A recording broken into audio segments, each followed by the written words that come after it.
Market में आपको single battery और डबल बैटरी के बहुत सारे सोलर चार्ज कंट्रोलर देखने को मिलते हैं। इवन एमपीपीटी के अंदर भी काफ़ी देखने को मिलते हैं। लेकिन आज की इस वीडियो में हम बात करने वाले हैं आशा पावर कंपनी की नोवा 50 एमपीपीटी टाइप के सोलर चार्ज कंट्रोलर की। और इसके अंदर जो फीचर हैं वो मार्केट के अंदर किसी भी कंट्रोलर के अंदर आपको देखने को नहीं मिलते हैं। इससे पहले वाली वीडियो में हमने आशा पावर कंपनी के नियॉन 80 एचवी मॉडल की अनबॉक्सिंग और कुछ फीचर के बारे में बताया था, साथ में टेस्टिंग भी दिखाई थी। आज की इस वीडियो में हम आपको नोवा 50 की टेस्टिंग और साथ में इसके फीचर भी बताने वाले हैं और इसके अंदर क्या क्या सेटिंग कैसे आप चेक कर सकते हैं, कैसे चेंज कर सकते हैं, ये भी बताने वाले हैं। तो वीडियो को लास्ट तक पूरा देखें ताकि आपको इस कंट्रोलर के बारे में पूरी जानकारी हो सके और ये कंट्रोलर कितने रुपए में मिलेगा, कहाँ से आप परचेज कर सकते हैं, ये सारी जानकारी वीडियो में होने वाली है। तो यहाँ पर सबसे पहले बात करते हैं इसके टेक्निकल स्पेसिफिकेशन के बारे में। इस कंट्रोलर की वीओसी की रेंज की बात करें तो सिंगल बैटरी पर आप 60 वोल्ट तक की वीओसी के पैनल को कनेक्ट कर सकते हैं। यानी कि इसके ऊपर अगर आप 450 वोल्ट का या 500 वोल्ट तक का पैनल लगाना चाहते हैं, दो पैनल को पैरेलल करके बड़े ही आराम से सिंगल बैटरी पर भी लगा सकते हैं।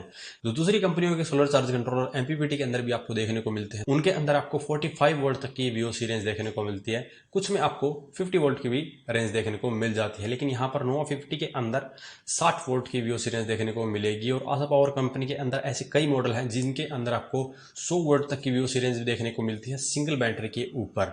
और सिंगल बैटरी के ऊपर आप इसकी मदद से 900 वोल्ट के पैनल लगा सकते हैं, यानी 450 वोल्ट या 45 वोल्ट के इसके ऊपर आप दो पैनल को पैरेलल कनेक्ट कर सकते हैं। डबल बैटरी का ऊपर अगर आप इसे यूज करते हैं तो आपको इसके ऊपर 90 वोल्ट की वीओसी रेंज देखने को मिलती है। और पैनल कैपेसिटी की बात करें तो 1400 वोल्ट तक के पैनल आप इसके ऊपर बड़े ही आराम से लगा सकते हैं। तो यहाँ पर सिंगल बैटरी और डबल बैटरी वालों के लिए बिल्कुल परफेक्ट सोलर चार्ज कंट्रोलर है और मार्केट का सबसे बेस्ट एमपीपीटी टाइप का सोलर चार्ज कंट्रोलर है। और प्राइस की बात करें तो लगभग 6500 रुपए में आपको मिल जाता है। हालांकि आपको थोड़ा सा कॉस्टली लग सकता है, लेकिन आपको इसके ऊपर 2 साल की वारंटी मिलती है और इसके अंदर जो फीचर दिए गए हैं उससे आप इसकी कीमत को देखेंगे तो बिल्कुल सही कीमत में आपको ये मिल जाता है। तो चलिए अब हम इसके अंदर सेटिंग और फीचर की बात कर लेते हैं।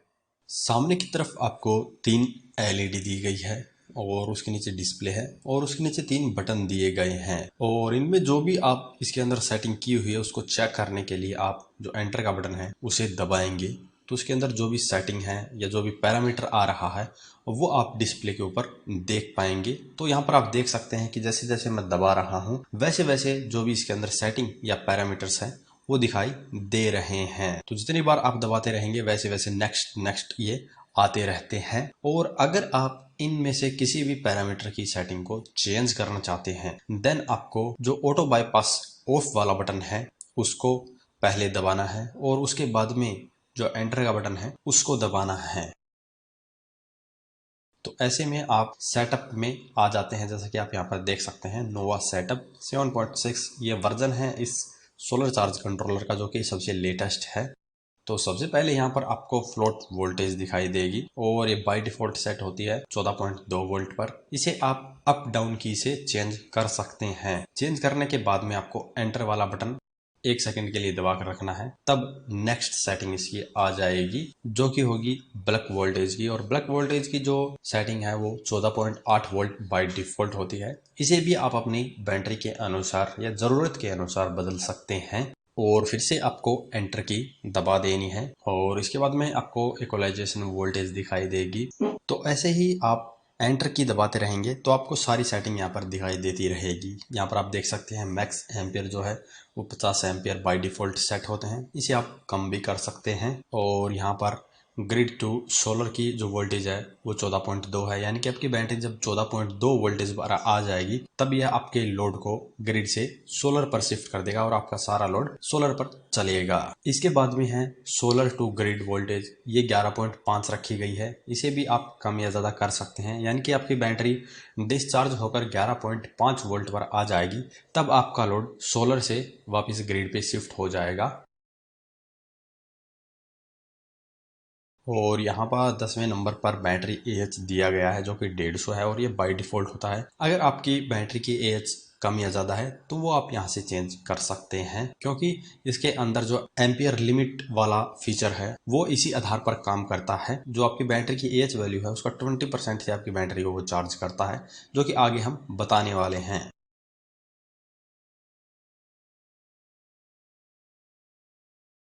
और यहाँ पर ये है एम्पियर लिमिट वाला फीचर जिसके बारे में हम पहले बता रहे थे।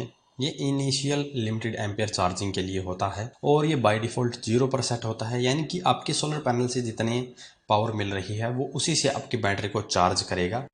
तो यहाँ पर इन केस मान लीजिए आपने 12 वोल्ट की और 150 एएच की बैटरी लगाई है जिसे 30 एम्पियर से हमें चार्ज करना होता है, जिससे कि उसके लाइफ और अच्छा आपको बैकअप मिल सके। लेकिन अगर आपने कोई लोड नहीं चला है और पैनल से ज़्यादा पावर आ रही है तो ऐसे में आपकी बैटरी 30 एम्पियर से ज़्यादा से चार्ज होना शुरू हो जाएगी। तो इसके अंदर आपको इसकी 3 सेटिंग देखने को मिलेगी, 1 2 3।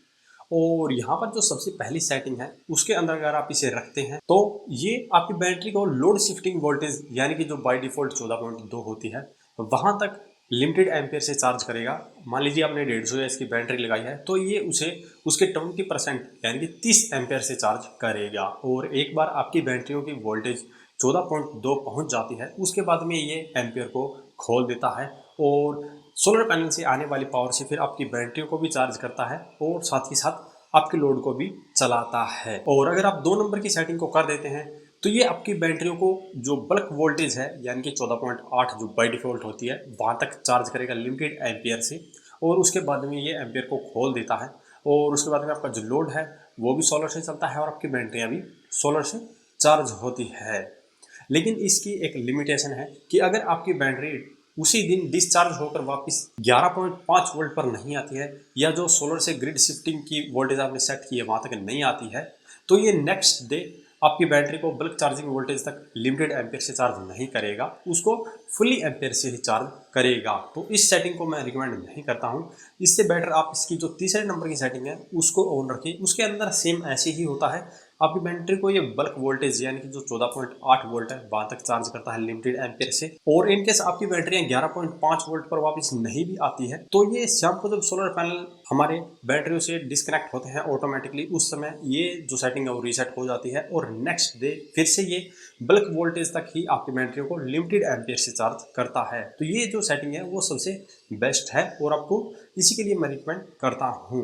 और सबसे लास्ट में है फैक्ट्री रीसेट की सेटिंग। मान लीजिए आपने कोई भी सेटिंग गलत कर दी है या आप चाहते हैं कि आपका जो कंट्रोलर है वह बिल्कुल जैसा फैक्ट्री से आया था उसी सेटिंग के साथ में हो जाए तो आप यहाँ पर 0 की जगह 1 करके और एंटर दबाएंगे तो ये फैक्ट्री रीसेट हो जाएगा और इसकी जो भी डिफ़ॉल्ट सेटिंग है वो ऑन हो जाती है। तो यहाँ पे जैसे ही ये रीसेट होगा तो कुछ सेकंड के लिए ये रीस्टार्ट हो जाता है, आपकी जो बैटरी चार्जिंग वगैरह है वो बंद हो जाती है और कुछ सेकंड बाद में फिर से ये नॉर्मली स्टार्ट हो जाता है। तो ये इसके अंदर फीचर और कुछ सेटिंग दी गई है।